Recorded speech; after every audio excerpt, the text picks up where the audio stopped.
Ṣẹ̀kẹ̀rẹ̀ lọ bá jó, ṣẹ̀kẹ̀rẹ̀ lọ bá jó, olúwa mi ò dìde ojú Ashen ṣẹ̀kẹ̀rẹ̀.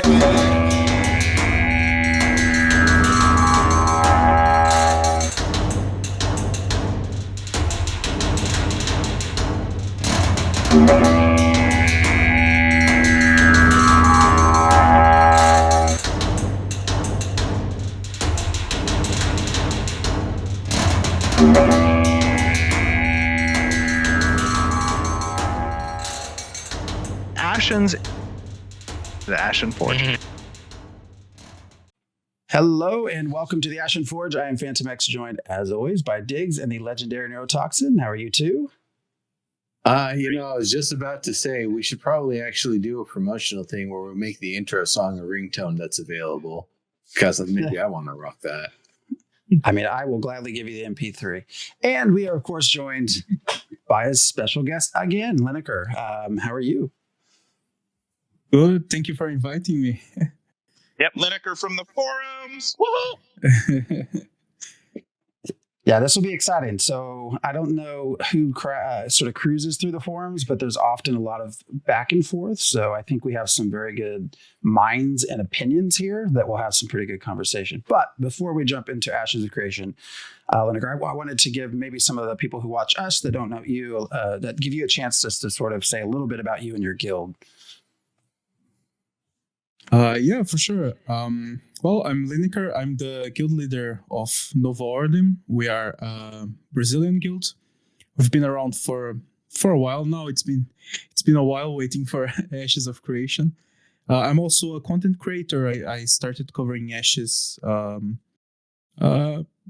around a little before Alpha 1, actually. So yeah, it's been fun. Yeah, and a big guild too. So that's exciting. I'm sure that's part of what's going to come up as we work our way through Freeholds. For sure, yeah. Yeah. But yeah, that is our main discussion for today, Freeholds. There's been a lot of information that's sort of dumped, a lot of conversation in the forums, from the live stream to the article that came out to Stephen joining us. And then Stephen, for those of you who don't know, actually jumped onto the Tangents of Creation stream Friday evening to even further clarify Freeholds and sort of the article that had come out. So a lot of information dumped. I'm hopeful that actually means Stephen will start jumping into streams a little bit more, which he used to do way back when. He actually lurked in our chat very early on until they got, very busy. But so Freeholds, where do we want to start? Dygz, I know you have had a lot to say. I've not had a lot to say. I'm not planning to play, so I don't really care. Let's Freehold. So He will play. We all know he will play. I'm only gonna play if you have a farm and you say, "Hey, can you harvest the bale of hail for me while I'm, off looking at taking my kids to see Taylor Swift?" I might say, "Okay, I'll jump in for 20 minutes and do that," but I'm not planning on trying to get a freehold or do very much like that. So I don't really care what the new rule set is, but I might have some opinions if other people talk about it. Yeah. I don't believe that. I think, didn't you at some point say you would jump on for 20, 30 minutes just to play with your friends? That's what I just said. That's what I said. If you say, "Hey, come in and help me harvest something," I might do that. But I'm probably going to be I would be playing Tax Day before I'm playing Ashes. Just because there's more. I was talking with someone earlier today about this. It's actually funny. Like when I think about casual players or people that don't take the game seriously, usually it's not people that like have been following the development of a game for 6 years. Even though you might consider yourself a casual player, I don't think no one that follows a game for this long and knows every single detail about an MMO can say, "Hey, I'm just a casual player," because in my point of view, I think like casual players are people that don't want to get too deep into the game, don't want to be like studying all the details, doing all the min-maxing and all that. But I mean, you guys know a lot more than like 90% of players that are going to join Ashes at launch. So Yeah, it's interesting. so yeah, it depends on what you mean. So for one, I consider myself a hardcore time casual challenge player. So I might be playing for hours, but I'm often trying the Care Bear the Care Bear Mm. challenge, where you try and level as far as possible without killing anything.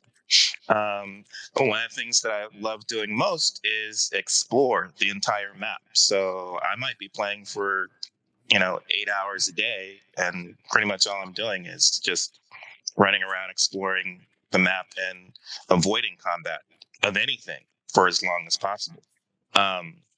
So that's what I mean by casual. I'm not trying to do these big challenges, and I consider PvP. So I mean, I like to avoid combat, but if I'm going to do combat, I prefer to do it with mobs and NPCs and the AI, because I know how to avoid them if I want to, and it's much more difficult to avoid asshole players who want to push you into doing something you don't want to do. And the intensity of those battles is too intense for me. So I consider that to be more hardcore than battling mobs. So that's what I mean by the difference between casual and hardcore. It's what type of challenge are you interested in? Somebody's asking about your jersey, by the way. Oh yeah, I have. It's a guild jersey that we got.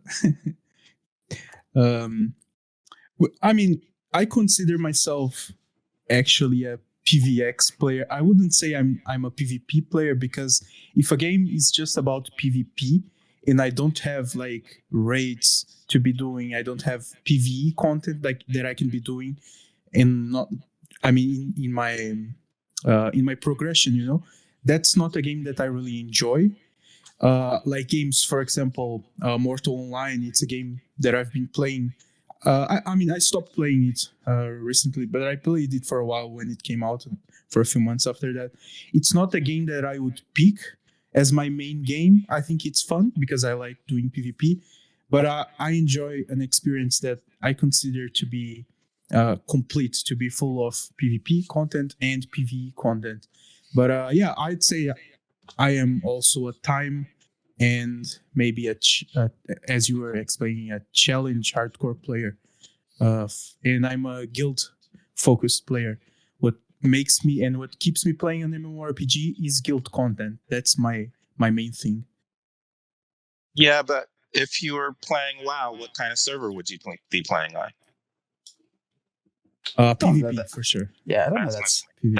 That's what I mean by PvP, or someone who's going to play on a PvP server versus a PvE optional server or a PvE only server. So that's what I mean by it, because that's what I want to know. If I'm playing an MMORPG, the first thing I want to know is what kind of server am I going to be playing on? Because traditionally, I would start like EQ, EQ2, World of Warcraft. I started those on PvP optional servers, and I always end up rage quitting those servers and moving over to PvE only servers, because even though I like PvP sometimes, I hate it when I'm flagged and waiting for the flag to cool down and somebody comes and attacks me. That just so what you don't like is open world PvP, basically. I don't like non-consensual PvP. Nice. And lots of PvPers don't even acknowledge the concept of non-consensual PvP. I need to ask. Ask. Why did you start following Ashes of Creation if you don't like non-consensual PvP? Well, Ashes of Creation has they punishes, or did it initially punished non-consensual PvP with corruption, right? So once you start adding places that have auto consent, then that's a deal breaker for me. So and it's possible that I was always skeptical of how much of a deterrent corruption would be, but people would say, hey, it worked for Lineage 2, so test it out and see what it's like. And I'm like, I didn't play Lineage 2. I'm not interested in playing Lineage 2, but if you think it'll work, I'm very curious about how you're going to get these two groups of people to play together on the same server. And I think, we were talking a little bit pre-show, and I normally will say, how do you get PvEers and how do you get PvPers to play on the same servers, because they're often, diametrically opposed. But I think it's not even that much. I think really it is, how do you get people who abhor non-consensual PvP to play on the same servers as people who don't even acknowledge that non-consensual PvP is a thing. Right. I don't know how you do that. So originally, and really, I'm really supporting. So I'm a PvP. I consider myself a PvP sometimes player. It's one of the things I liked about the EQ Next design, which is where we first started following or starting our podcast and stuff. So EverQuest Next offered this concept of getting rid of the end game by having us build our towns, build our cities, and those cities would have to be defended either from environmental attacks or mob attacks or possibly PvP attacks. And they also wanted just one server type. Everybody plays on the same server. So with WoW, I've been and EQ, I've been disgruntled because I want to ever quest. I don't want there to be an end game. I want to always have quests to do. I always want to have story coming along. And what I really hate is playing these games for 3 months with the new expansion, and then same. you finish it after 3 months, and then you have to wait 2 years or something for the next expansion. So I got tired of that right around 2013, right after I finished playing. I played Cataclysm, and I had Pandaria I had that box already on my shelf ready to go, and I was like, nah, I'm done with this treadmill. I'm not playing World of Warcraft again. I did play Neverwinter Online, and then after I got there, started going through the beta of the new expansion, and I was like, I don't want to do this anymore. I think I'm done with mmorpgs. I hate this endgame thing. And right as I decided that, the next week, the announcement for EverQuest Next came out. And so I like this idea. I think this concept of having towns that you want to build, I think you're going to invest in that town much more than one that's already existing. I think that if you have to defend your town, you're going to, if I could be across the map, but if I find out that the town that I've built is being attacked, I'm going to run as fast as I can to get back there and make sure it doesn't get destroyed. And that should also build community, right? You're going to form bonds with those people who help you build your town and defend your town. So I think that's super cool, right? So I like this idea. I think Nodes is very similar to that. And I do want to support developers who are working on something like that, because I think that's a great way to alleviate the problems with endgame. If you have that kind of gameplay, there shouldn't be an end game. You always have something to do. And my favorite form of PvP is town defense or city defense. I like having an objective that I'm going to be defending. And normally I'm really playing that defense. I'm not really trying to attack people necessarily. I'm trying to literally defend or if I can, steal plans or infiltrate, do some, some sabotage, something like that. So it's not really the actual combat that I'm invested in, even for that stuff. So I like the idea of nodes. I want it to back the Kickstarter specifically so that the designers and developers would be able to learn how to build a system like nodes more quickly. So even if the corruption isn't enough of a deterrent for me to want to play Ashes of Creation, hopefully these people move on to something like Throne and Liberty or Pax Day or something that has or supports PvE more than Ashes does. That it'll be easier for them to build these systems more quickly. That's why I backed It was never actually necessarily about playing. It was really just to make sure that these you wanted to developers support the have game. experience. Yeah, have experience working on these systems. I see. Yeah. Yeah, I'm part of the reason Kickstarter came live. It's like, hey, we had just been through EQ Next. Sort of our history was to start with EQ Next, and of course that folded. Around when that folded, actually, had we already started COE? I don't remember, but of course went to Chronicles of Lyria, had started doing that show. Then Ashes came up, and that's how we kind of got pulled in. And There's a little H1Z one in there too. yeah. But I will say from the very beginning, because I kind of ride a little bit more of a finer line than Dygz. I prefer PvE, but in the past I've certainly had plenty of PvP. My biggest time would have been very early World of Warcrafts, getting just below Grand Marshal. I would have made Grand Marshal had they not switched their entire system. But so. But you've actually helped, that I think you had made a comment in the last, I don't even remember, day or two, kind of describing, I think this is where when we start these conversations of casual versus hardcore, it's kind of important to understand where everyone stands. Because I think we have certain ideas as PvE players that aren't true. I think that's the same for PvP players of PvE as well. But you had made a comment that, this really isn't hardcore in the forums. Mortal Online 2, that's hardcore. People who play that game think Ashes is lame because they can't do full loop. It's like you had typed that. I read that. I was like, I said I hadn't really thought of it that way. That makes sense.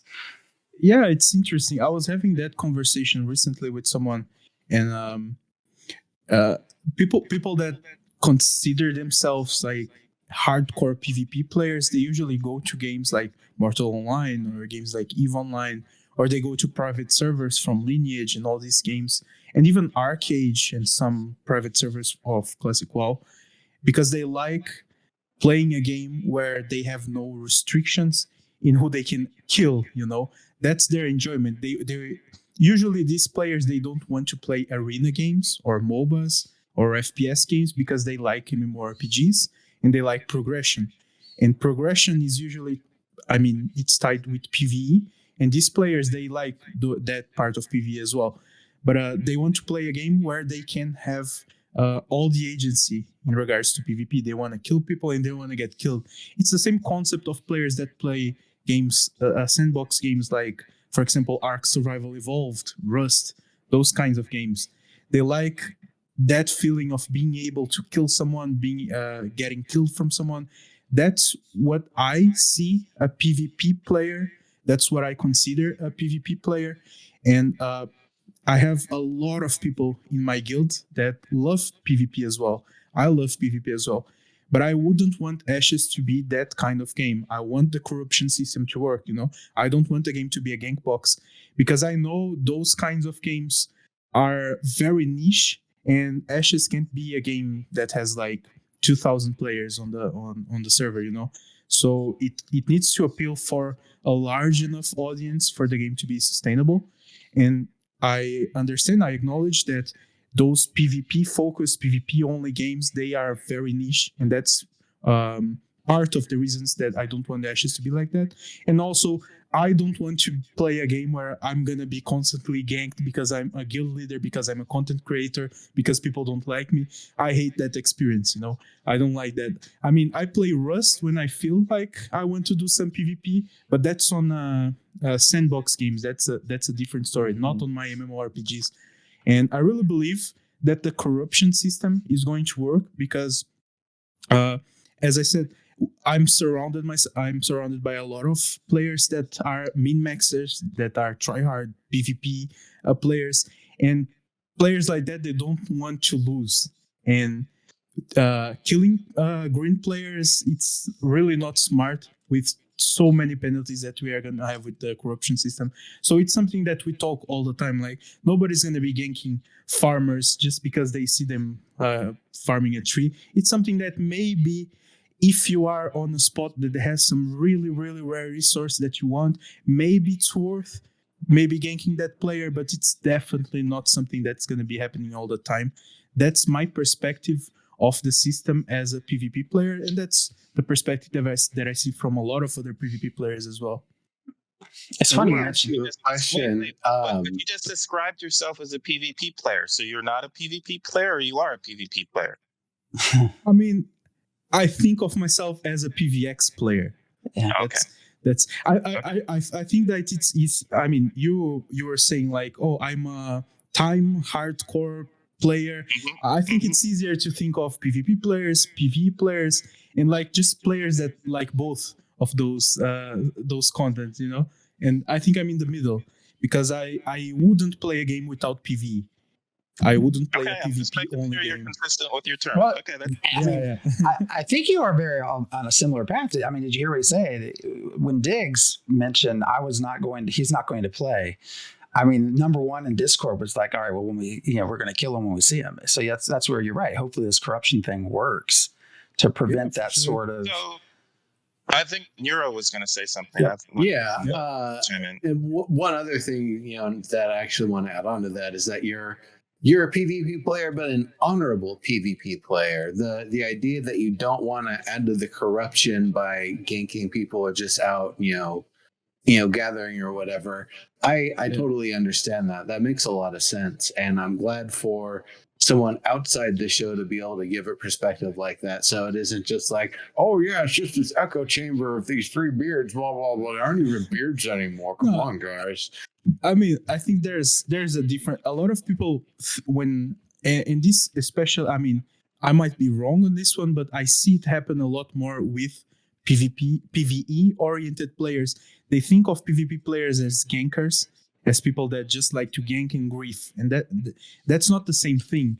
Like I have a lot of PvP players in my guild that they always like to be at the top ranks. They always like to be competitive, getting to the top, getting the best items and all that. But they don't want to grief or gank people because they consider that a waste of time. You know, why would you be ganking a lower level player? That makes no sense. That's a really bad use of your time, and that's not what a min-maxer, a try-hard PvP player wants to do. We want to compete with people that are at the top. Usually, that's the mentality. We don't want these easy fights. We don't want to be like killing a random player that don't want to fight back. And that's also a part of the reason that I believe that the corruption system will work to that degree. Because if you're attacking a player and you see he just doesn't want to fight back, I mean, you just go away. Unless in that scenario that I said before, it's you are killing him for a very specific and a very good reason, maybe a very important resource that you want. And in those cases, I would definitely kill the other player for sure. If he's getting a resource that I really need, and I consider it to be worth getting that corruption penalty, I'll definitely kill the player. You know, I mean, I'll try for sure. Maybe he ends up killing me. We never know, you know. But yeah, that's kind of like I see it. The main question I actually had is if it comes down to doing big guild events all the time, or having to maybe span those out a little bit more and spend a little bit more time maintaining the server, would you have your guild focus more on trying to mitigate corruption by doing regular bounty hunting, trying to make it so people don't want to actually go red, make it like it's not only something you don't want to do, but we're actively going to deal with it and engage in PvP? Is that one of our mechanisms? And then the other, are you going to get involved with like the land management side of things to make sure maybe not just your territory, but territories in other areas that are starting to get overwhelmed with corruption, you'll start helping to enforce those as well? When I think of, I mean, talking in general terms, what I think will happen in Ashes of Creation with guilds such as mine, that we are large guilds, that we want to focus on the like top tier PvP objective, which is the castle. I think Ashes is going to be a game very based around regions, and I think it's going to be very, very stupid for a large guild not taking care of their own region. The worst thing that you can do is like be the large Zerg that everyone hates, because in a game like Ashes, you need help for completing the weekly caravan events for the castle. You need to have a good relationship with the mayors in your region, and you need people to actually like you, so you don't have people all the time groping up and doing plans and infiltrating in your guild, trying to kill you from the inside and all that. So I think the guilds that are gonna, I mean, launch, probably it's gonna be a chaos. You're gonna have guilds trying all sorts of stuff, but in the long run, what I see is like guilds that are smart are the ones that are successful, and that includes for those large guilds. I think each region will be safe to a degree where your citizens there, you won't be being ganked all the time. Maybe you can get ganked from like people from other regions, but not from your region.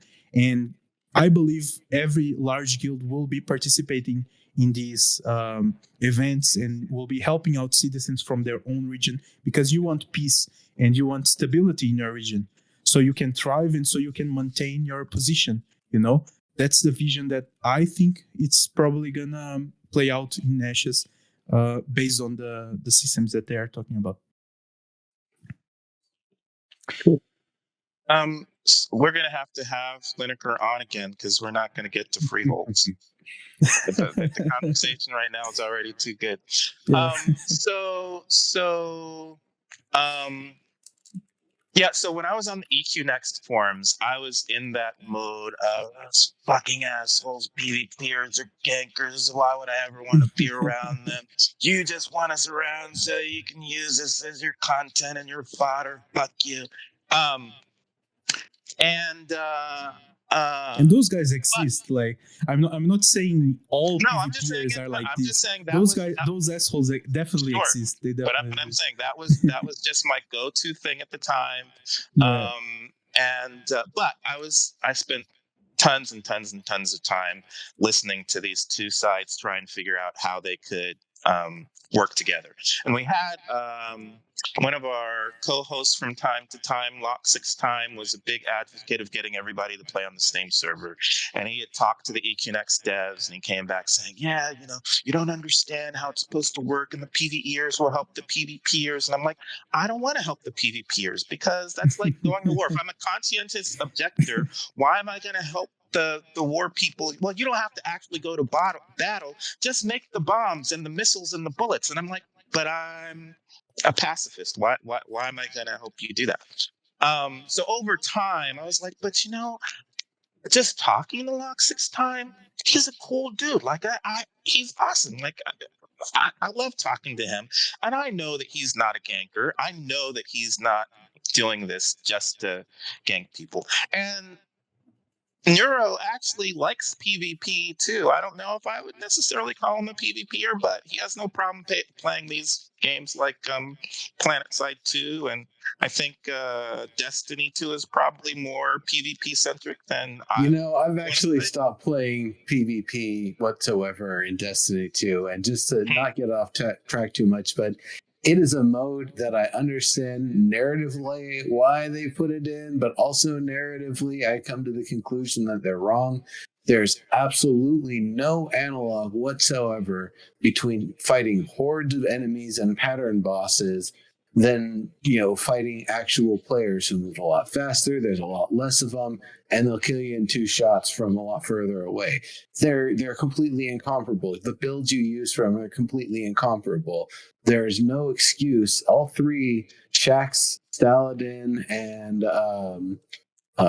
Saint, all 3 of them should be ashamed of themselves, because there could be patrols going out there like protecting people and like doing the big jobs and stuff that need to be done, but instead they're all playing hee-haw in the PvP arenas and getting rewarded for it. It's like whatever. I understand at least one of them is like the form of entertainment everyone likes, so I guess to keep the masses entertained, yeah, sure, whatever.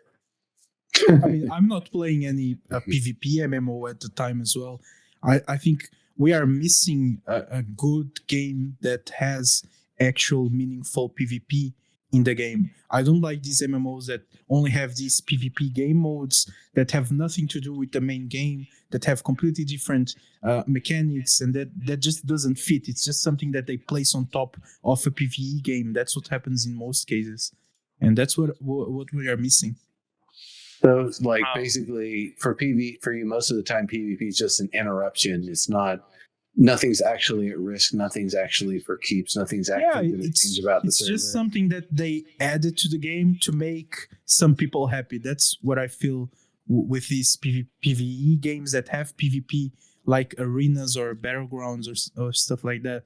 I think the kind of PvP that I like, as I said before, I'm a guild-oriented player, so I like PvP that involves guilds and territory controls and stuff like that, with actual rewards and objectives for people to strive for, and that's what I miss in MMOs nowadays. But yeah, so I once I realized that I kind of want to play on the same, if it's possible to play on the same server as Lock 6 Time and Neuro and Phantom, I would like to play on the same server as them. I think they aren't evil gankers. But then if that's going to happen, how do we make that happen? How am I going to be comfortable? Because again, I like PvP sometimes, but I always move from PvP optional servers to PvP only servers, PvE only servers. So I'm still curious to see how you do that. And corruption theoretically could work. And I was willing to, reserve judgment until I could test it. But as soon as you have auto consent, large areas with auto consent PvP, I'm out, because I have issues with non-consensual PvP, and I'm not going to really play a game where I can't explore the entire map without having to deal with non-consensual PvP. I have to be able to. Corruption has to be in play everywhere if I'm going to play a game like Ashen. So you wouldn't play a game like, for example, Albion, where you have places that are safe and places that are PvP on? Probably not. Nope, because I want, the most important thing for me is to explore the entire map. I'm an explorer first. And so if there's areas where in order to explore I have to auto consent to PvP, I'm probably not going to play that game. I mean, you can still explore the map. You just need to be around a guild with all their ships doing all these expeditions in the oceans and like that. And you're probably not going to be engaged by a ganker with a ship. I didn't say ganker. I just so you mean you wouldn't want to be involved in naval battles as well? I don't want PvP happening around me when I'm not in the mood for PvP. I mean, I don't want people attacking. I don't want people attacking me for PvP and prolonged battles, and I gotta either let them kill me or what. How much of my time is going to be taken up in PvP when I'm not in the mood for PvP? So, PvPers, to me, PvPers will often say, "Hey, we'll protect you." Well, I'm like, it's just more PvP. And it's like I said, I did that. Phantom's going to kill me because it's not a pancake analogy, but it's a cake analogy. I don't want to go down this road again. If I go to a birthday party and people are shoving cake down my throat when I'm not in the mood for cake, I'm going to be pissed off. I'm not going to agree to go into a room where they say, "Hey, we're having a birthday party here, but all the best music is going to be in there. If you want to have the best dancing experience, you're going to have to go to this room where we force feed you cake. If we want to force feed you cake, and if you want to see this person unwrap their presents, we're going to force feed you cake, even if you don't want to eat cake." I'm not going there, and I'm not going to the party either. I'm not going to the party. I am not exaggerating. At some point in the past, we spent at least a solid week arguing over the stupidest analogy of pancake batter.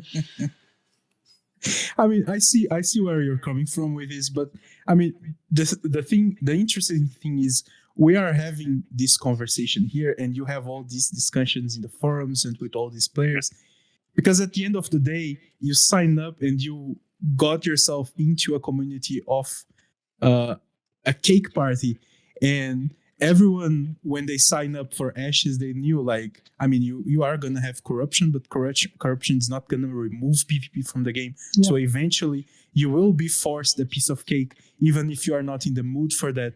And that was kind of what I expect everyone to accept when they sign up for Ashes.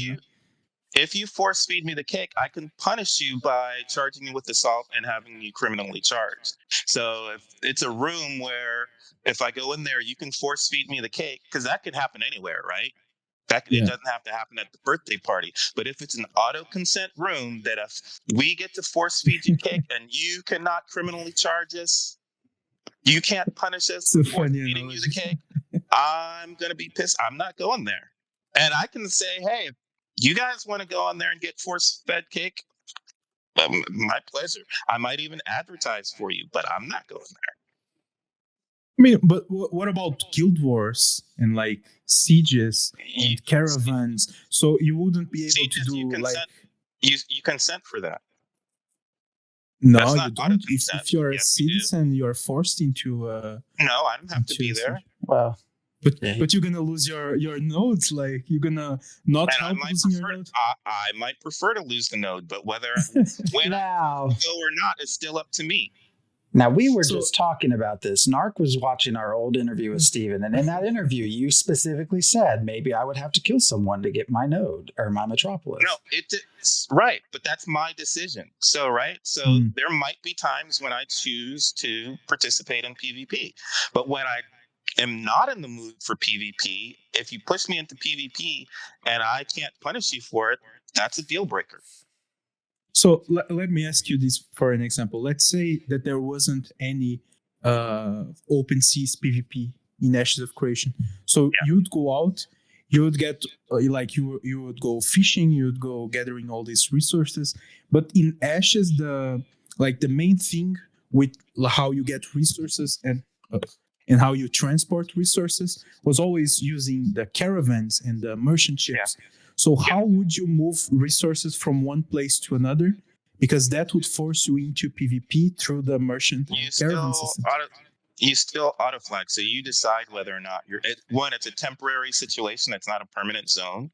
And then, if a caravan goes by me, I can choose whether or not I'm going to defend or attack it.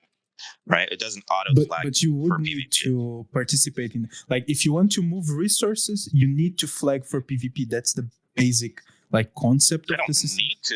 I don't need to. I mean, you can't transport stuff without a caravan, though. I get to choose when I'm going to transport, right? I'm not auto flagging to it, and it's a temporary. And this situation is a temporary thing. It's not a permanent zone. But isn't it the same? You can choose when you are going to the open seas. You can choose okay, now I'm not in the mood for PvP, so I'm not going. If I'm going to the open seas, I'm going to be going to explore primarily, right? And so most of the time I'm in the open seas, I'm not going to be in the mood for PvP.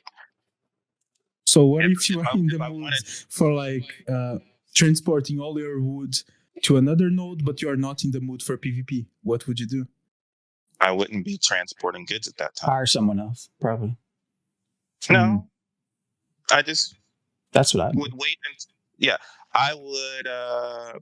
But again, that's a temporary place, so that there's never a. So your main issue is exploration, with this all. Yeah, it's exploration. Well, okay. And to be clear with that, I think, and hopefully I'm not speaking for you, Dygz, I think part of where that became such a big issue for that crowd, and I was a part of it too, was at the same time that the corruption is being removed, discussion is happening. There's also the discussion of all of the PvE fun stuff, right? The bosses and the things you can do underwater.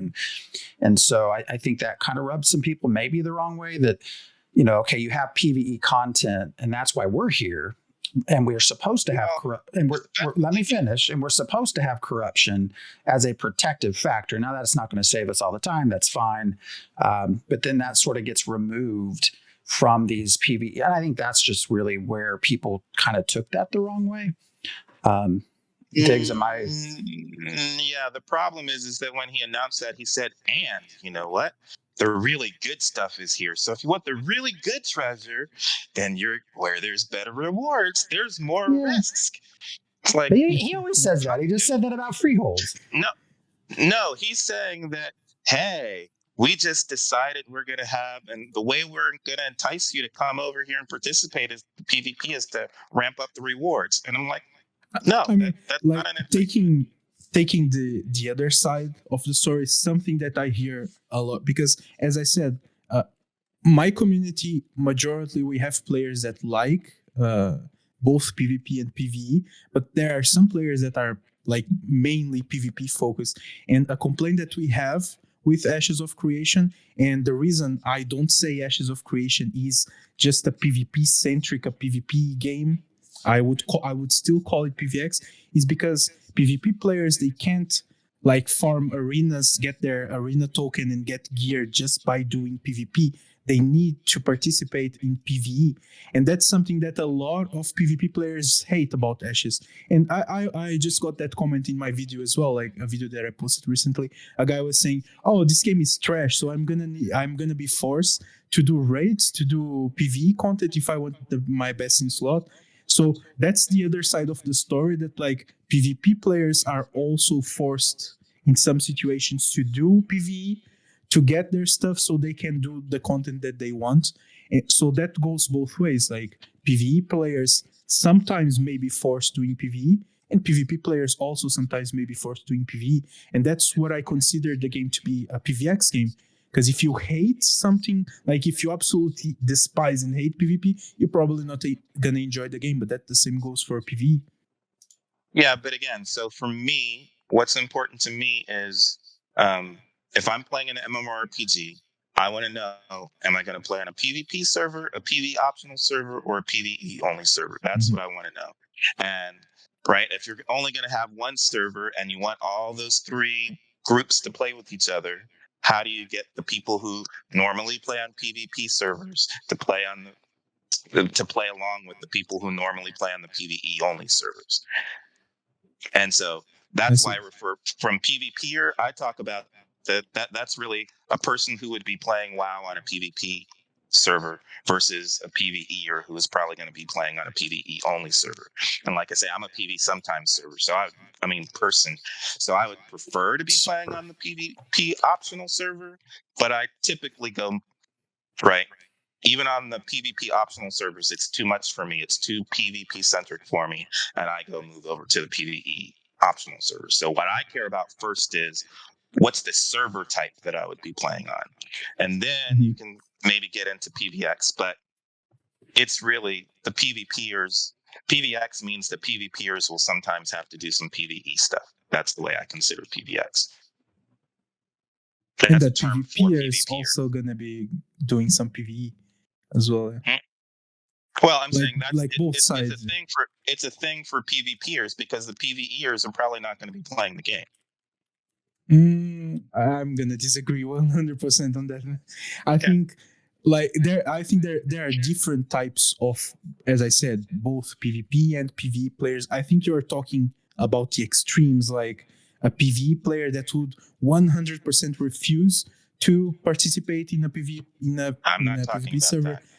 But I can give you an example. As I said, I was playing Mortal Online when it came out, and there are RP focused guilds in that game. There's a guy that he has this whole Discord. His job in Mortal Online 2 is being hired by guilds and other players to take screenshots from guild events and all that. He doesn't do PvP. He hates combat in that game. But he plays to be participating in these events, taking screenshots. He's like the official photographer for the game. That's his thing. And there's a lot of PvE-oriented guilds in those games as well. There's a lot of role player. I have hours of recordings from events that we were doing, and we would have those RP guilds coming along. They would be telling different stories near a fireplace and all that. So I think there's space in any game for different types of players, for a different demographic. And I don't think Ashes is gonna push PvE players. I think Ashes is just gonna push the part of PvE players that completely refuse to participate in PvP. But I also don't think that's the majority of them. Well, that's again, I'm a PvP sometimes person, and it already pushed me out, right? Mm-hmm. And there's the casual versus hardcore, which is different. But like I think Steven is really pushing hard this adrenaline rush, risk, competition. It's also going to push casuals away who aren't playing because of the competition, and who don't want to be thinking about economic warfare every time they choose to take a bag out of town to start harvesting stuff, who don't want to have to think about recapturing the PvP battlefield when they want to go pick some flowers. Like, that just seems absurd to me. So there's one server type on Mortal Online. There's only one server type. There's only one server, and that's it. It's a global server. And so what do these people who are taking pictures and RPing, what do they do when PvP starts happening? How do they avoid the PvP? They usually play with their groups. Like, it's a game that you don't want to go out by your own, like to do farming, to do all those stuffs. Usually when you go out, you go with a group of friends. So when you are in a group, there's usually not a lot of PvP going on. There's a lot of gankers in the game, but gankers go for solo players usually. You see, so even for those role-playing guilds, they are protected because they play as a group and they go out farming, they go out doing dungeons. Eventually, they'll run into another group and they'll be forced into combat. That's part of the game. But that was an example to show that there are these communities that also participate in one of the most hardcore PvP players that's out there, that I don't even play that game because of that. It was kind of frustrating to be ganked all the time. It's not something that I really enjoy for mmorpgs. Yeah, so I would call that also a hardcore experience. Not even the PvP, but if I've got to go out in the group all the time, I'm probably not going to play that game. That game is definitely hardcore. Yeah, that game is right. But that's what I consider. Right, there's hardcore challenge and there's PvP. Yeah. So if you're saying that there are hardcore PvEers who are willing to play that game, okay, maybe. I'm specifically talking about, really, it's going to move away casual challenge players who are PvEers. That's when I say like a casual PvEer, I mean a casual challenge player who likes to focus on PvE is what I'm usually trying to say. Yeah. So, freeholds. No, it's supposed to be a live stream about freeholds. Yeah, we're gonna have to bring him back for freeholds because it's in the title. We're obligated. Let's do it. They had enough of hearing about PvP, man. We're only gonna have 12 minutes. That's not enough time to just talk about freeholds. We still have to have a more in-depth. I know. So right, we can touch on it for 12 minutes. I think we can. I think we can blend some stuff here, and I'm curious Liniker's opinions on it. So you don't want to have it back. That's what it is. You don't. Oh no, you can come. You come back next. We have a spot next week. You're welcome to join us. I'm saying. Dygz, I don't even know what I was going to say. So yeah, just for those who are new to our show, it's not everyone sort of against PvP. Dygz is certainly on his end, and I think I've mentioned Neuro has tended to play more PvP than the rest of us here recently. When I started, with Kickstarter, this is where I pat myself on the back. Kickstarter backer number 3. I don't know who the other 2 were. I was pissed that they weren't me, but at least I was number 3. So I was sold on this game. You're always saying that. It's so funny. I've seen you like 5 times saying I'm number 2 backer in the first. Yes, I'm all in. That's funny. But there's an acceptance of PvP, and I personally completely understand that for the node system to work as Steven intends for it to work, and for all of our interests, we all want to see what we often have called a meow, or what's that stand for again? Evolving multiplayer evolving online world. Yes. Multiplayer evolving. Yeah, that really for the closest currently, anyways, the closest we can get to that sort of experience. That isn't just some really crazy, terrible sandbox where players create terrible things, is nodes. That's this sort of vision of PvP. That's kind of the closest we can get currently, anyways, to these online world changing.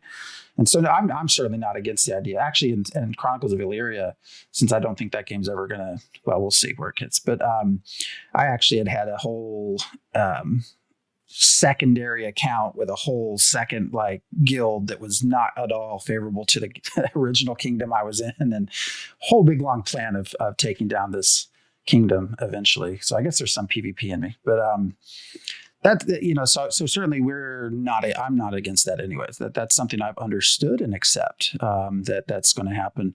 But coming to freeholds, I think why there was such a big conversation point for PvE players is that was seemed to be sort of one of the bigger areas of safety in a way. Now, we knew that the house really is the only place that you are safe from PvP.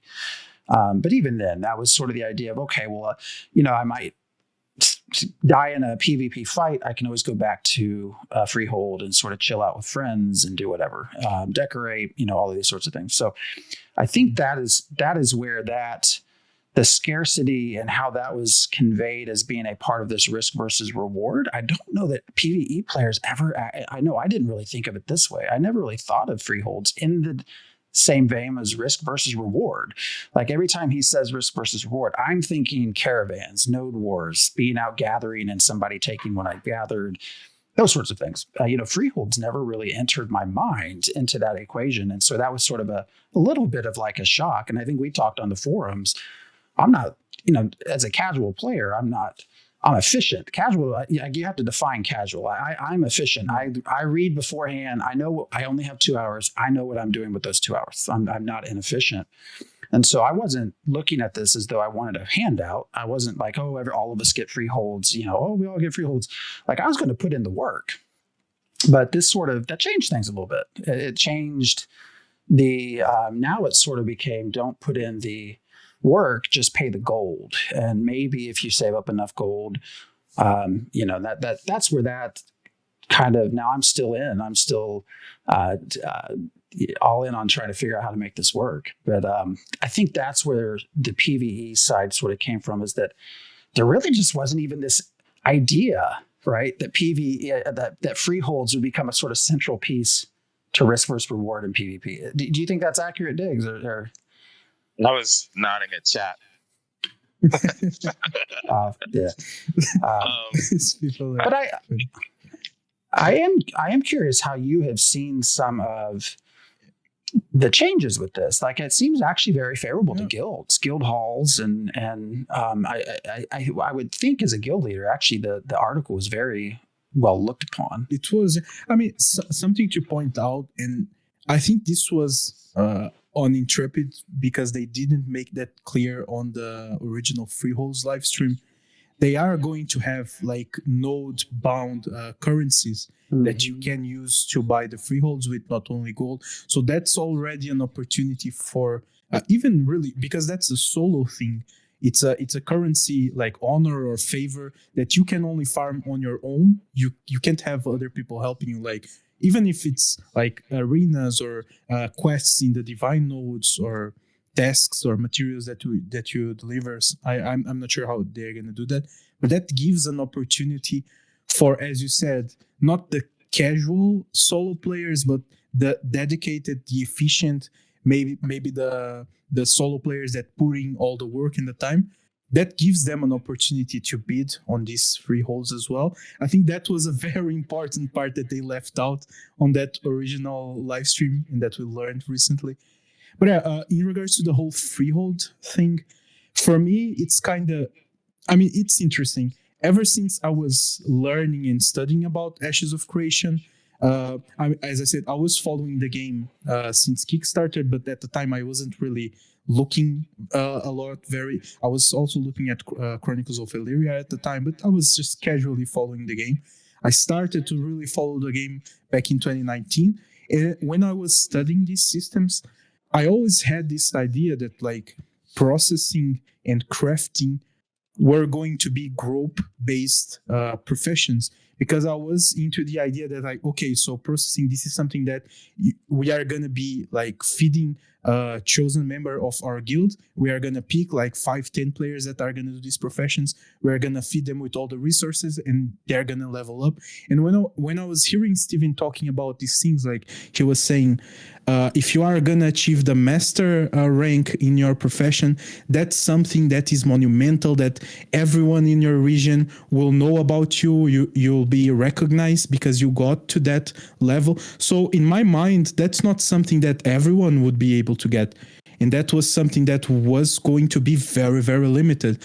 And that's why when they released all this news about the freehold, pretty much everyone in my community already was expecting that. We were kind of expecting freeholds to be something that was meant for groups of people that were farming together, getting those freeholds, and that were going to be helping each other with materials, with resources, to be leveling up those processing professions. So that was kind of my view on it.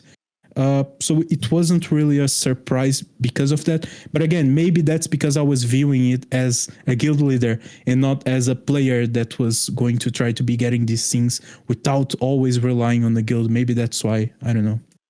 No, it's a good point. Actually, we were time stamping our interview from him 5 years ago with him. But I specifically asked him. I specifically asked, as a solo player, and I defined that. I said, I can't craft everything on my own. I will have to rely on other people, because I also think it's important to understand when we say solo, that's not that we're always playing solo, and that's also not that there's an expectation of not having to acknowledge anyone else in the world.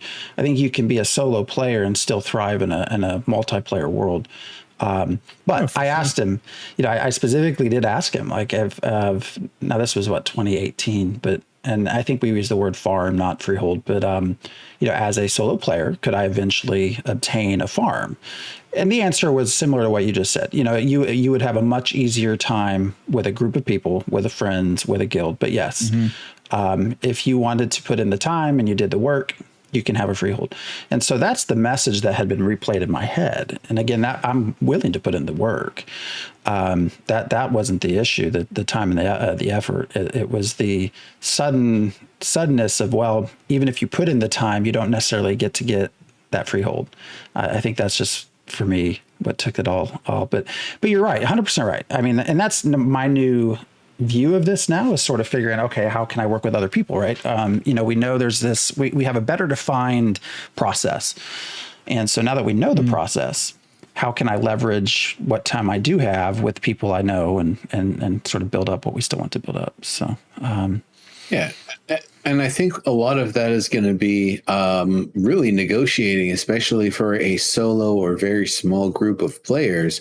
You can accumulate the resources and then some to show, like, hey, look, guys, we're going to show you screenshots of our bank vaults, all the stuff that we've got all stashed up, ready to set up in these freeholds. We're all ready to go. Here's what we're planning to set up on those freeholds. We're going to be focused on this, this, and this. That's what we're planning to add to your community. If you want us, we'll bring the resources. You'll do the process. We'll do the auction bid. We'll bring the thing to you folks. You'll go through the process, and you and your neighbors or whatever will help us get it in, and we'll plunk it down, start throwing in the resources. I think that's going to be a lot of that for the smaller groups, that you come in with almost a business plan, essentially, and try to negotiate where you're going to set up that way.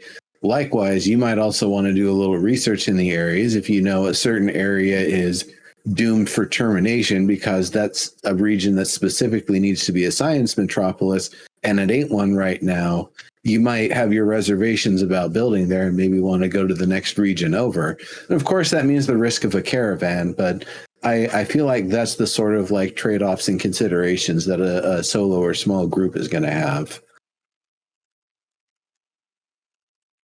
No, yeah, for sure.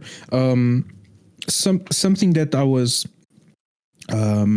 like, I am trying. I made a video about it. I made a post on my Discord about it. But I'm trying to get that into people's heads, is because there was part of also my community and every community in there, that was kind of upset because as I said before, in the first live stream, they only mentioned gold and like the acquisition method only being gold.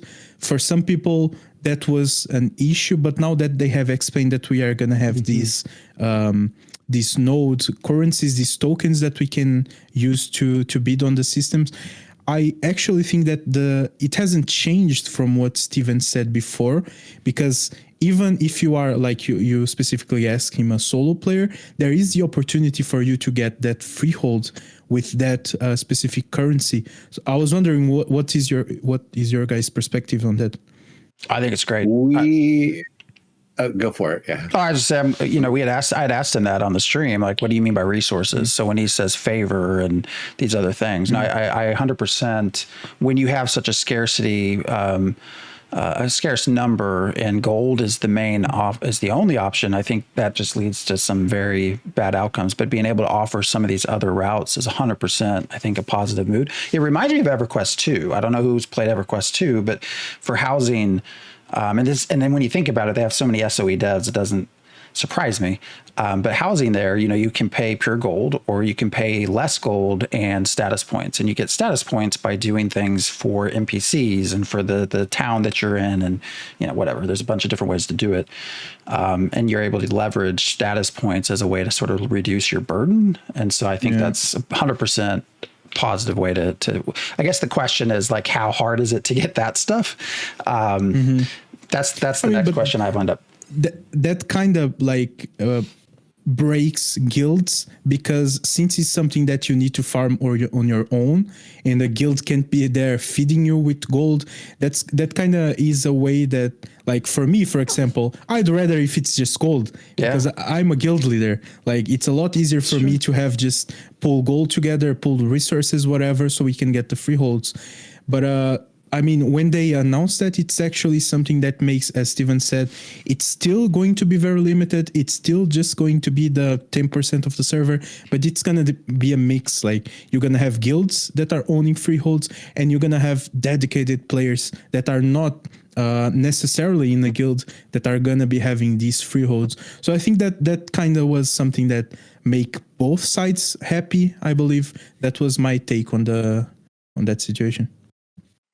Neuro, what are you about to say? I think one of the nice things is that it's a little bit of an anti-gold farmer mechanic, that if you don't make it based solely on gold, that reduces the prevalence of people that are just accumulating masses of gold, so they can then, try to make illegal transactions with players and do the thing, and messes up the whole game economy. And we definitely don't want that for this.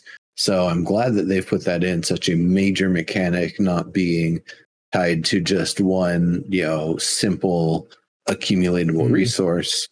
But I think one of the things, talking about like the original vision of the game and the changes and what's been presented even up to now, I think we've all kind of known from the start that everything was going to change, and we've seen things grow and change and progress, and some things like not really much information, or the systems are like very vague. Like, there was corruption and, some PvP, PvE flagging stuff towards the later side of Alpha 1. But other than like consensual duels, I felt like it was, they allowed PvP to be, an opt-in only sort of thing, if you could even do it at all. So,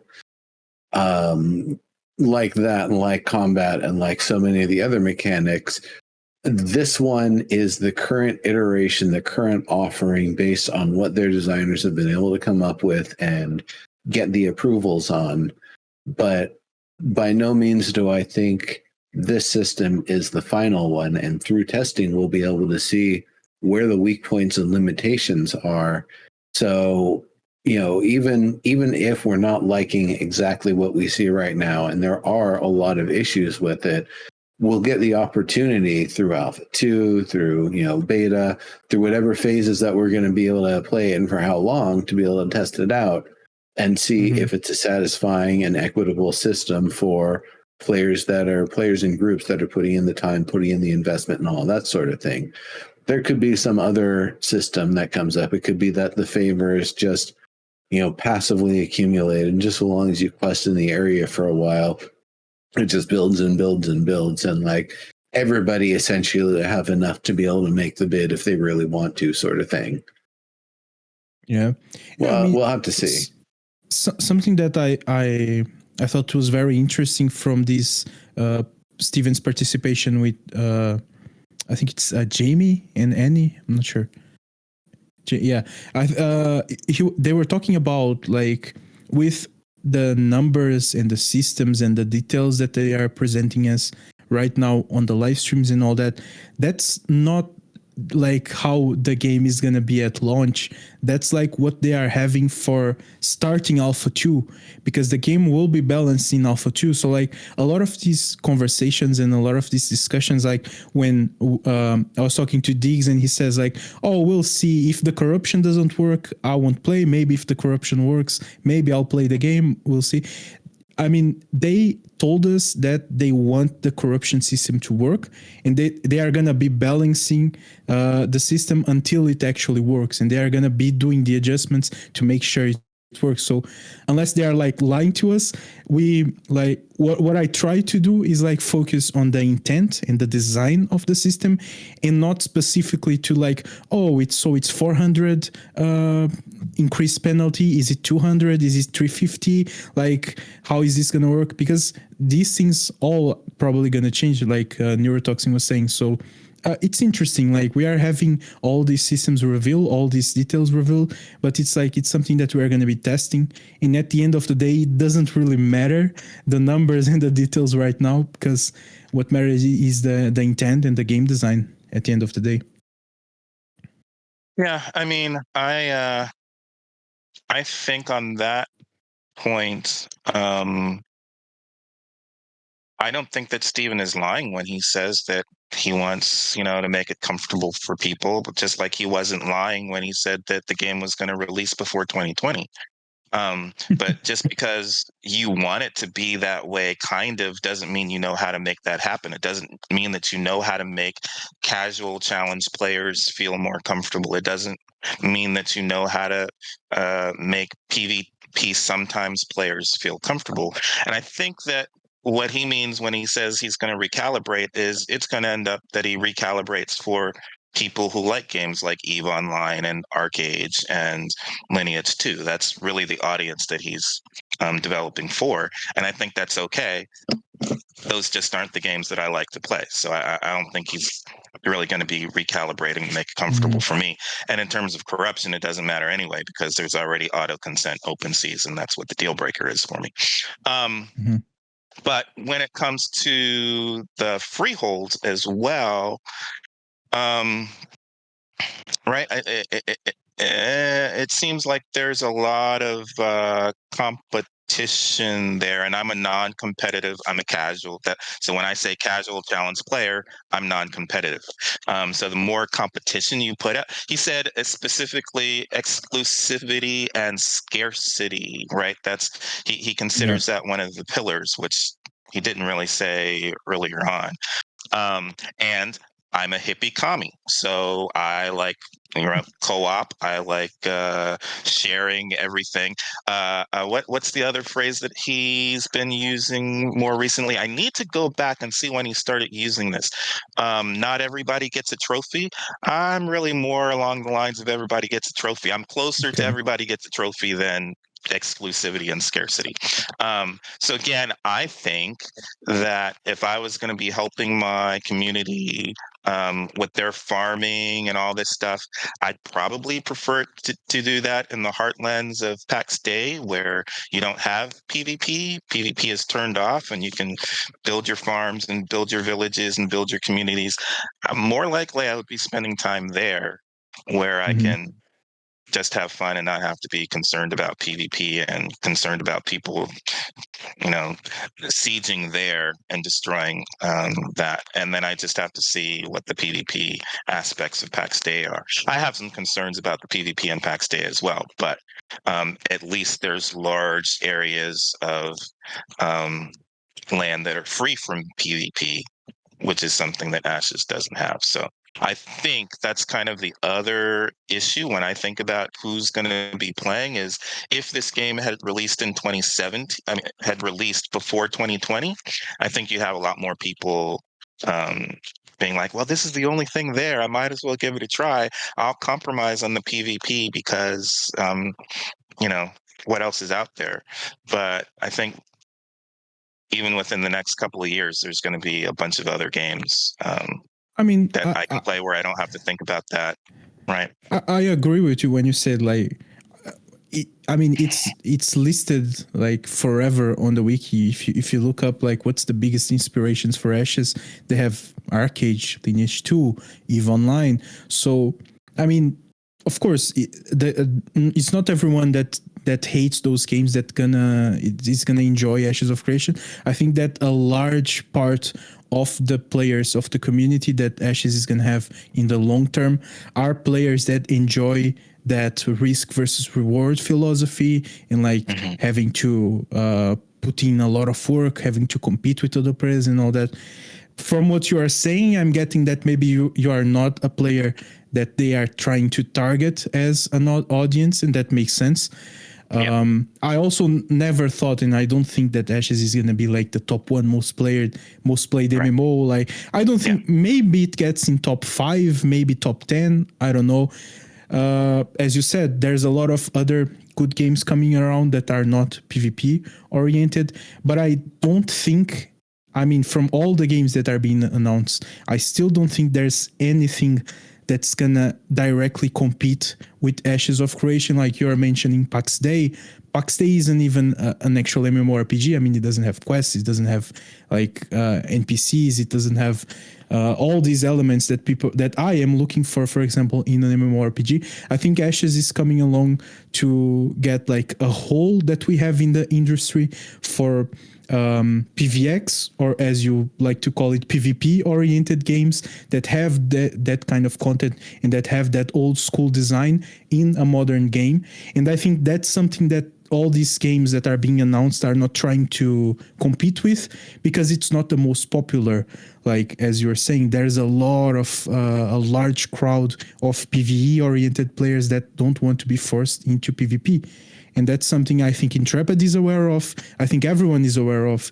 And that's why I think it's not an issue, because Ashes is not for those players. It's for the other players like me that I don't have anything to play right now that I can get a guild together. I mean, what is closer to the things I enjoy, it's like games like Albion. But again, Albion is isometric. It doesn't have a classic classes system. It's you are what you equip, and I hate that. I like original old school games with classes, with tanks, mages, and all that. So it's not the game for me. But that kind of game is something that we basically don't have available, and especially modern games for these kinds of crowds. So you see, so that's where I think Ashes is gonna be aiming for. Yeah, so the interesting thing that you said there is that in the wiki it says Archeage and it says EVE Online, but when we had Stephen on in May 11th of 2018, the first question I asked him was, how's the PvP compared to EVE Online? And he said, oh, it's different. Right? How does it compare to Archeage? And he said, "Oh, it's different. We don't have permanent zones." It is different. Flag. No, he said we don't have. The difference is we don't have permanent zones. We have corruption everywhere. And I was like, okay, if corruption is everywhere, okay. That's one thing I didn't like about Archeage, for example. Like when you first level and you enter the territory that is in conflict and you are a lower level player, you're gonna be like if it's a time peak where there's a lot of players online. I forgot the name of that first map. If there's a lot of players online, you can't even do the quests because people are just gonna be murdering you all the time. And when you have to do things in those maps and there's people on the other side that they don't like you, they're just going to be spam ganking you all the time. And that's something I don't enjoy. Like, that's what I call a gank box. And the same happens in EVE Online. The same happens in Mortal Online. And that's where the corruption system comes from. Maybe you're going to get ganked or PK'd maybe like one time, but people are not going to be constantly coming and ganking you all the time. You're not going to be involved in PvP all the time. Not in every day, maybe not in every week. you're not going to be getting these kind Yeah, of but things, and that's where I feel it's different, you know. Yeah, but you still have permanent zones that auto flag you for PvP, which is the worst thing possible. Which you can choose not to to go into those zones. Yeah. But I'm an explorer, so if that's Yeah, what I have of course, to do, then yeah. I'm not playing that game.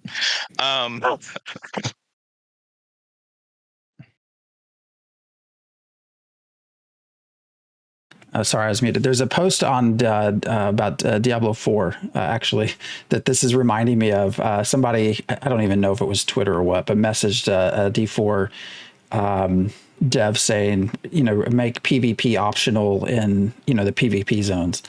And he basically said, well, just don't go in them. And it was the same argument, Dygz. Well, I'm an explorer. I want to go in them. Well, then prepare for PvP. Right. So I just won't play that game. That's right. I'll play something else. So the other thing, though, what was the other thing is... I remember that tweet. That tweet was funny. Yeah.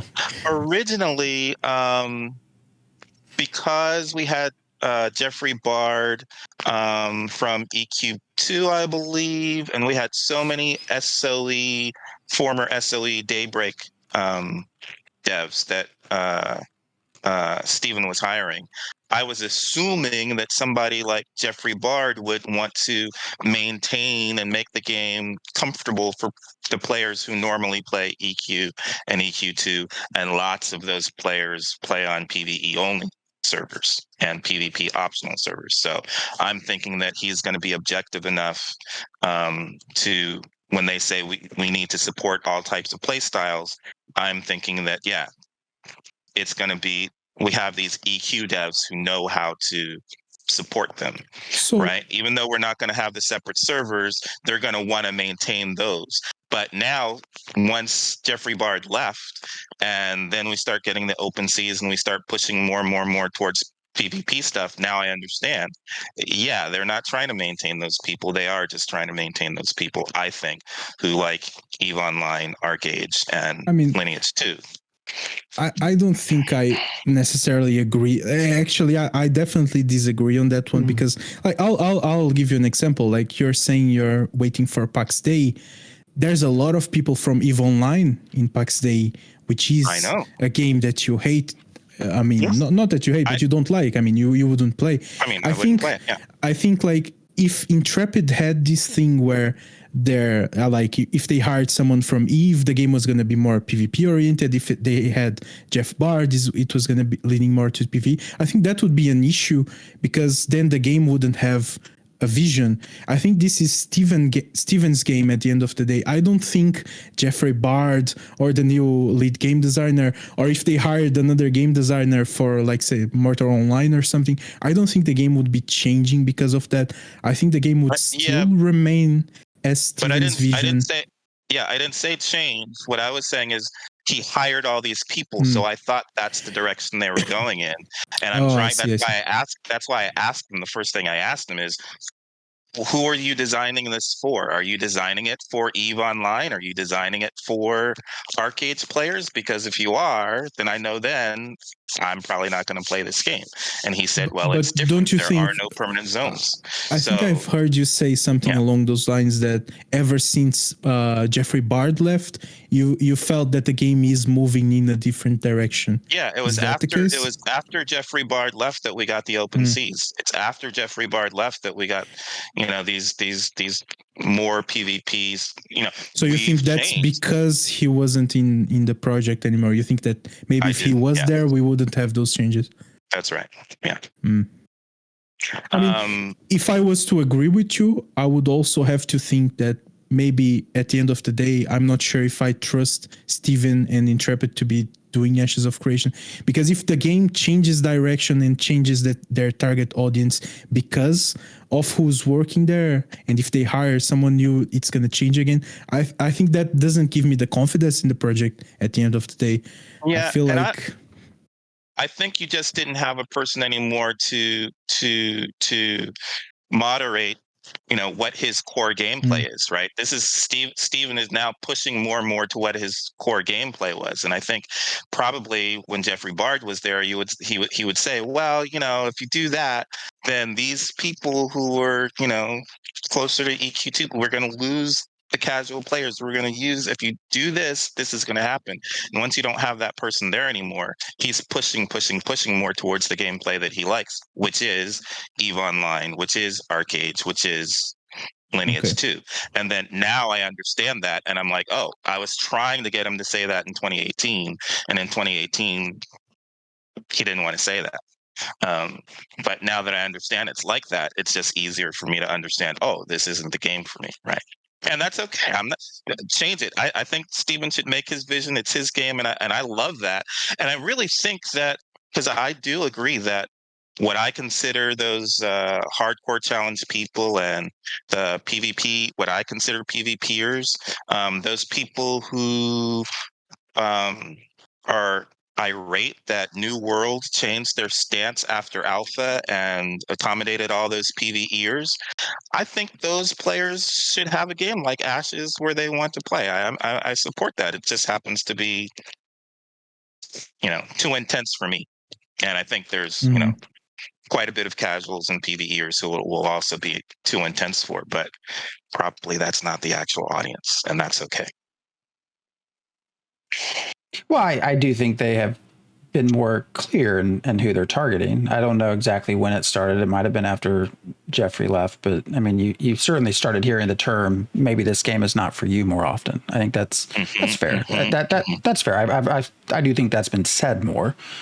And I think it's accurate, and actually people need to hear that now, not later. Like, and I think that's fine.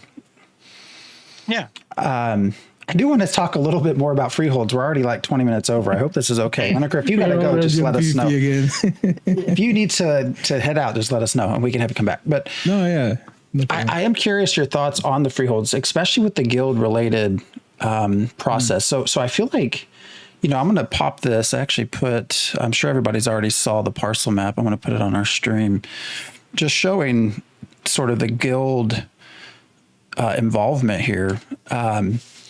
Now that we know too that guild, it's not just the family system, that there appears to be, this was in comments with Steven clarifying some things, that there appears to be guild, you'll be able to allow guild members to a degree on your freehold as well. I guess it's what's not clear. My follow-up question to him would be, does that count towards the 9 cap? Is that entirely different?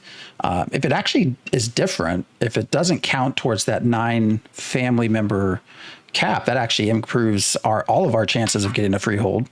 If it's just, you can add 10 more guild members on top of that. One, yeah, being able to use them, which I wish they would clarify, although I don't know that they even know the answer to that. But and it's even, I'm not sure if it's even used so much as have the ability to manage that. I don't know. It's still not clear to me exactly when they say using the facilities and stuff.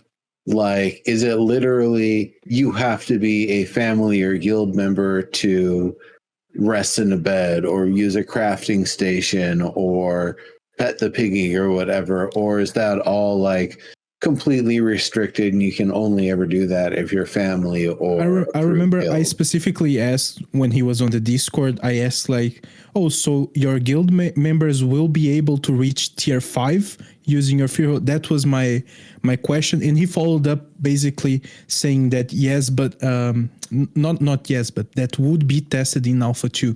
So they are kind of going to be testing with the family system and also with the guild system.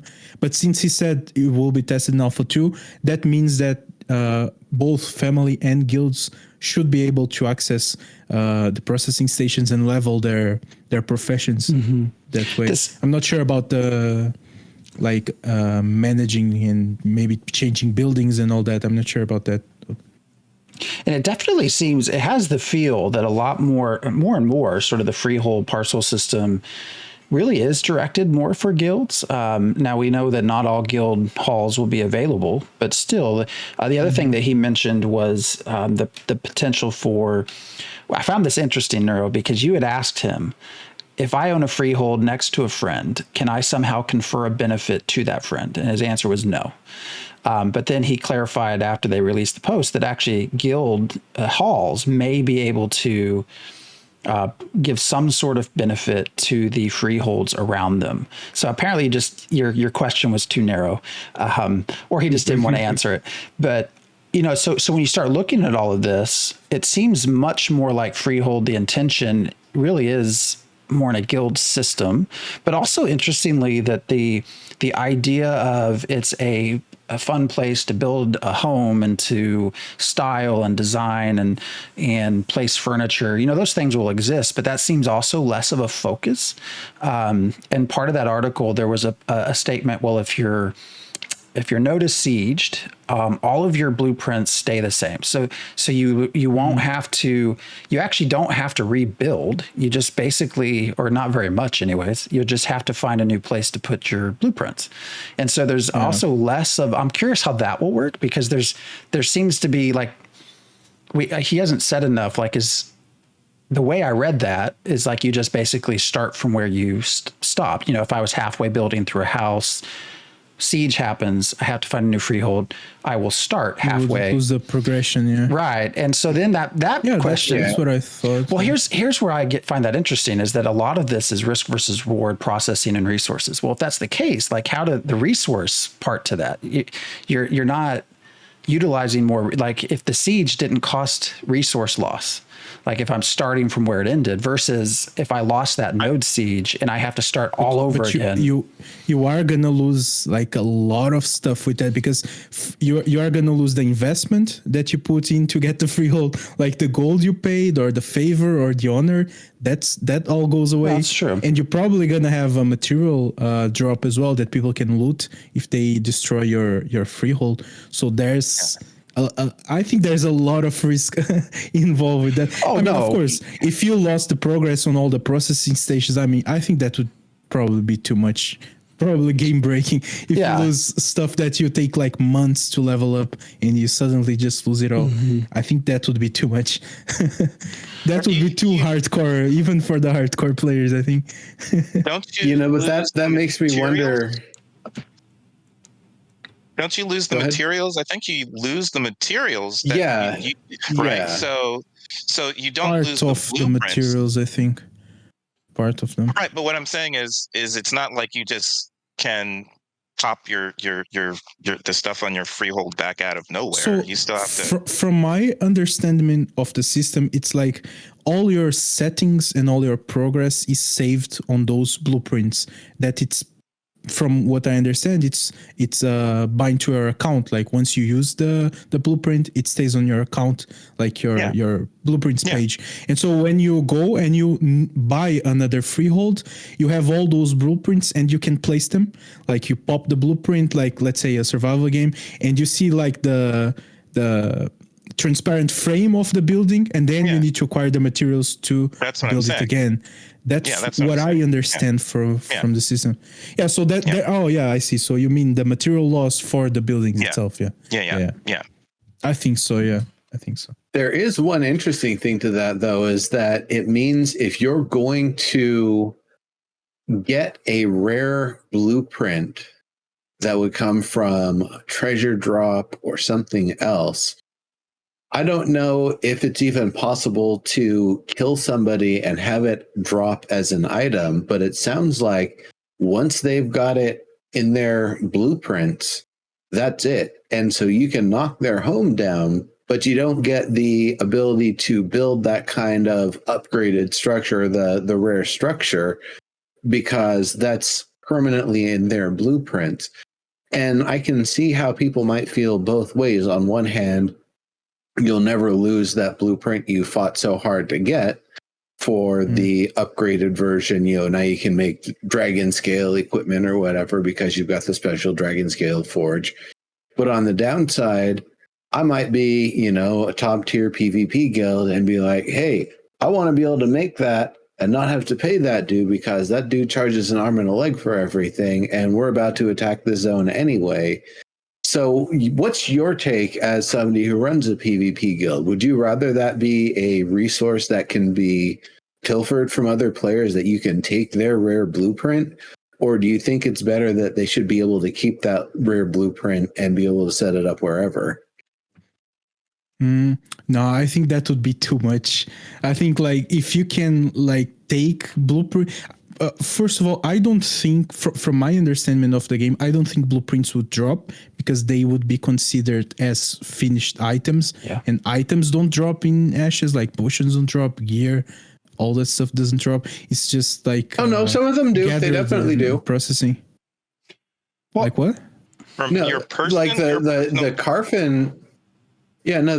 Are you talking about your own? I mean, personal like stuff? when you are killed from another You player, can't like lose when you die. someone's, you don't Oh, lose yeah, the player. Yeah, Unless yeah. you're corrupted, it's only No, yeah, yours is bosses the and only NPCs things from your drop gatherable blueprints, of bag. course. Yeah. No. Yeah. I mean, as a player, you won't be able to loot a blueprint. That's what I'm saying. I think destroying someone's freehold after they already lost a siege, I think that's probably good enough of like risk and like loss for that player. I think if you would to be able to steal their buildings blueprints, I think that would just be too much. Probably would push a lot of people away from the game.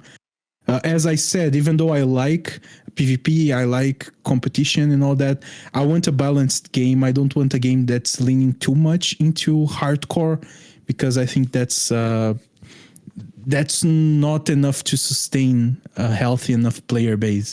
And I think that kind of goes into that category. You know, it's something I had heard. Actually, I don't even know where this was. If it was the forums, if it was Discord, somebody had made a good point that there's probably a fair chance that whoever wins the siege isn't going to want to destroy your freehold. If you already have the equipment that they want, that they need, I assume the first response is, hey, do you want to join us? We'll let you be. You can keep your freehold, but I don't think the freehold can remain. I think it can. Freehold's basically just. No, it can. You got a week to. Well, it depends on if it's node 3. If you drop below a node 3, yes, you're just shit out of luck. But if it's node 3 or higher, still you have a week to actually complete that Lord's quest again in order to maintain. That's what's on the wiki. That's what they've said before. I actually tried to get Steven to clarify in Discord what the time frame of the Lord's quest was because of that 1 week timer. He did not. He just said it would take a while. And you get a grace period after that where your freehold can't be attacked even if another node falls in a siege. You also get the I honestly think that like freeholds being destroyed is something that's gonna be mainly for like guild leaders, officers, and like mayors. I think overall, like let's say a siege, especially sieges with like level 6 and 5 nodes, that's going to be a lot rare to happen. But even level 3 and 4, I think that because you have such a limited time frame, it's only, I believe, 2 hours, something that Steven mentioned, something like that. So only a few hours. That's not a lot of time. And I think people like the attackers, the successful attackers of those sieges, they are mainly going to be targeting guild halls, guild leaders, and officers, people that they know like have a lot of stuff. I think that like especially casual players, people that are not very well known around that region, are probably not going to be losing a lot of freeholds. That's how I view the system. I think you're going to be losing a lot of freeholds because that's one of the points for having the bidding and all that stuff and having the scarcity is so that people are gonna, I can't have a freehold, so I need to knock yours down so I can get my own. Yeah. No, for sure. So, I mean that those freeholds that are going to be lost, I think they're mainly going to be from guilds from those regions, like from especially officers. I think it's going to be anybody who wants a freehold is going to try and destroy your freehold, and I don't think they're going to be negotiating because they're going to want to they're going to want to own their own. And if there's only a few, that's why it's pushing, is so that you can destroy the freeholds during the sieges. I mean, I think of it like if I was on the other side, like if I'm the attacker, I have my whole guild behind me, I have the alliance behind me. When I know there's a limited time to do something, we want to do it the most efficient way possible. And that's like aiming groups of people that we know are packed with stuff, and that's like the largest guilds from those regions. And so since now we know that the guild hall will be surrounded by is it 5 or 6 freeholds from those guilds, it's probably gonna be a very good idea to aim at those guilds freeholds, you know, like the guild hall and all the freeholds around. I don't think it's a very smart idea to waste time after a siege going after like solo players or guildless players freeholds. That's what I'm trying to say here. Yeah, but you're going to want your people to have, and your people are probably going to want freeholds. I mean, again, they're because they're scarce.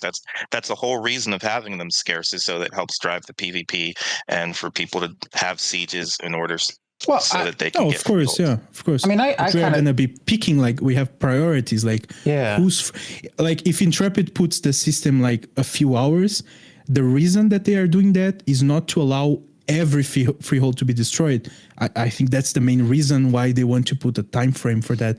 And so you gotta pick, like, which freeholds are we going to attack first. And I think that priority targets is always going to be those guilds, and that's why I'm saying, like, those guildless or those solo players, they're freeholds, they're going to be left, like, that's the last priority that people are going to have. Yeah, but anybody can participate in a siege, so who knows how large there's going to be lots of people who are, and it's not just going to be a guild or even the alliances. It's anybody, for sure. Right? So there could be all kinds of applies to the defenders as well. Yeah. And we're able to defend the freehold too. I mean, even with NPCs. Yeah, so we don't know enough of that yet. But certainly, I agree with Liniker. There will be a hierarchy, because I also think of, well, who's doing the siege? They're going to have very clear reason for doing the siege, and why spend the time and resources to get a grandmaster, I don't know, lumber mill if one already sits there. If one's already there, it's probably going to be easier. The main point that started this was like allowing people to join. I mean, allowing is kind of like, you either join us or we're going to destroy your freehold. I think that's also a scenario that might happen. Guilds might offer that option, like, you team up with us, you offer us our services, or maybe we're gonna mess up with your freehold. I think that's also I think that's Dygz, probably going to happen. Dygz, to your point, also, I thought this was just a great comment from, again, I was watching Steven's interview with us again, and he made a comment back in 2018 about how they want to set up a dynamic where there can be, like, fighting within that, you have a guild alliance and they complete the siege, and Guild A thinks something's going down a certain way, but one person in Guild B says, no, we're going to do it differently. And how that is intentionally being built in as a possibility. I mean, it's hard to say. Who knows where these things will go? But I agree, 2 hours is on purpose, that there's definitely a reason why they put 2 hours. And I was going to say, it would also be interesting to see what different abilities, or in terms of your skill tree for the different for the large guilds versus the small guilds, like, how are those gonna do those affect the kind of benefits you can give to the freeholds around you, or whatever? And what's the differences there? Will there be differences there based on the size of the guild? Yeah, I'm very interested in seeing that, all the whole guild buffs and all that. But it was interesting from my understanding of the system. Like, when they said that not all guild halls would become available, from those, I think it was 6, maybe 2 would become available. I think that makes it so that there are parts of the freeholds that will be for those guilds. Like, a guild takes the freehold, they take a guild takes a guild hall, and they take the freeholds around it. But I think there will be guild hall-less zones of freeholds available as well, and those would be the freeholds that, like, more solo players or people that didn't get the freehold around their guilds would be aiming for. So I think that's a good mix from those systems. It doesn't make it so it's only a guild oriented system. I really enjoyed that, actually. Was nice to see. But yeah, very interesting system. We're overtime, aren't we? We're way overtime. Or we have 20 more minutes. I got one question here in particular, Liniker. Have you gone through all of your purchases that you've made and gone through all of the buildings on the list and like checked off? It's like, all right, I like this one, I like this one, I like this one. This one's redundant. This one's redundant. Like, have you gone back through and checked the list now that it's been revealed? I actually did that. Yeah, I did that the same day that the article came out. And it was kind of sad because I have a lot of medium houses and I won't be able to use all those medium houses. And I don't have any small houses, actually. I didn't got any small. So, yeah. Missed the fishing chat. It's kind of sad. But yeah, it was nice. I mean, it's been a while that people have been expecting that article. It was nice that Intrepid finally put that Don't out. you have time to acquire some small houses? Hopefully. Yeah, hopefully. They said like a few months before the sales would end, so we'll see. I've not yet. I mean, there's also going to be cosmetics in game anyway, so that's fine. I've not gone back and looked through, but I've almost even gotten to this, how much does cosmetics really matter? At one point I was thinking that was like the cool part of freeholds is the cosmetics you get to place. But at this point, it's kind of just all about the processing, like getting your shit done and getting things put out. Like, is really there going to be a lot of effort into cosmetics or not? I don't know. It's interesting. Well, I mean, I still ask if it's a 1-for-1 footprint. Like, is the Eye of Sauron place going to have the same footprint and space for people to be able to put stuff in as that giant elf tower looking thing? Yeah, I was having this conversation with some people in my guild the other day, and it was kind of sad because, like, since I'm the guild leader and we are gonna be like trying to min max the freeholds, we are kind of like planning on having maybe 4 max at the start. And I was kind of thinking like, okay, so I'm not going to be able to have a tavern because now you only have 6 slots. And if I want to, if we want to master like each profession, Steven said that's going to take up to 2 slots of processing buildings.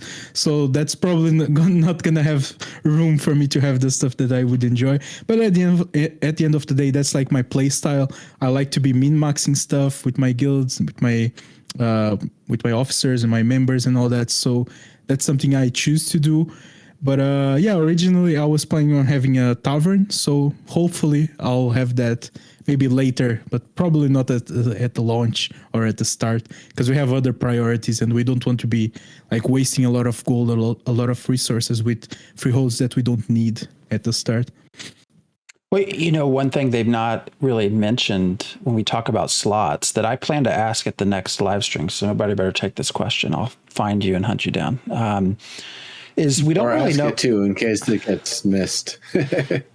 No, I was actually already told to ask this because it was sort of a question. They've not commented on the farming, the plots for your crops or the animal husbandry, whether or not those take up slots, how much they take up. They've not mentioned, like, is it a blueprint? Is it just a free to grow crops wherever? Or do you actually need a blueprint? Will there be a variety of different quality blueprints that allow for different pens that somehow offer different benefits to your animal husbandry? So there's a lot of questions that I plan to ask, but yeah, for sure. From what I understood about the system, it's like Steven said that professions would have around 2 buildings to master each profession. So I kind of think that farming plots and animal husbandry and also livestock plots, they are gonna be using those slots and count as a building. So as an artisan building. So, but we'll see. Yeah, we need to get those clarifications.